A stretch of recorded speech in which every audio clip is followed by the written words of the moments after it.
12 down the line, right? Win that series against the Yankees and move on to the playoffs? Oh, yeah. That's when, who's the radio guy again for the Mariners? Yeah, I didn't know. Awesome. He was awesome. Yeah. Yeah, great.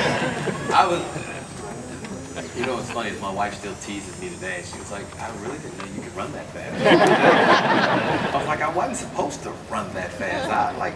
She was like, no, really, you can run a little bit. I was like, I chased you down, didn't I? I love that call. Being in my first playoff in '95, I was like, we go down 0-2. And now the pressure's off of us. I mean, it was the big bad Yankees. And all they got to do is win one, and we're the little Seattle Mariners. And when we got to tie it up, I remember Jay Jr saying, oh, now the pressure's on them. They got it.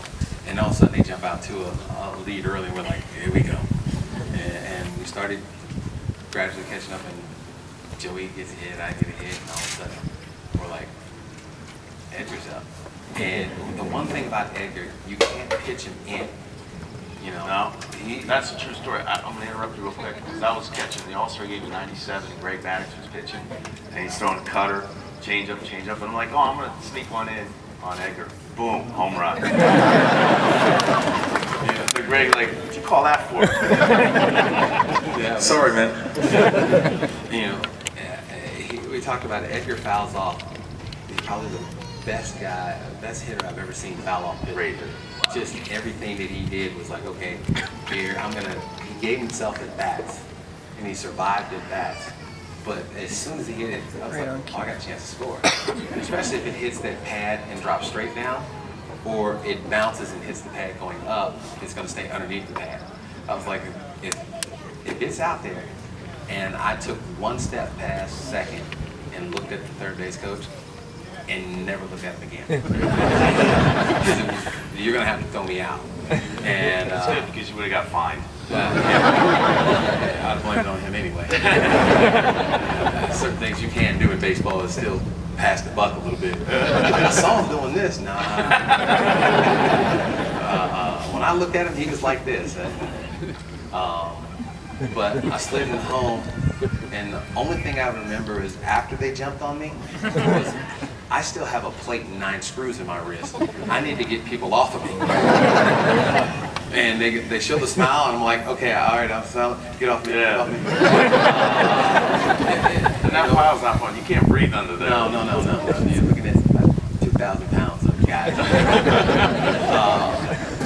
But like you said, the winning and being in a locker room with a bunch of guys, I mean, every year the common goal is to be in the playoffs, play meaningful games, win the World Series.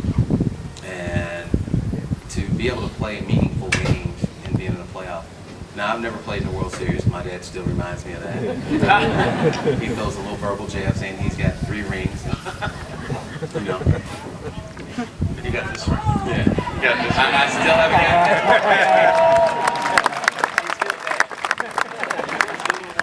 Get on the bad side.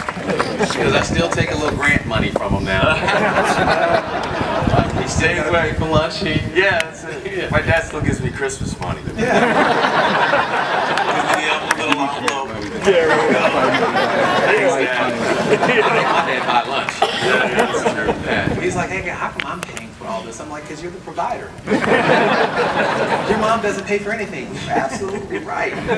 But,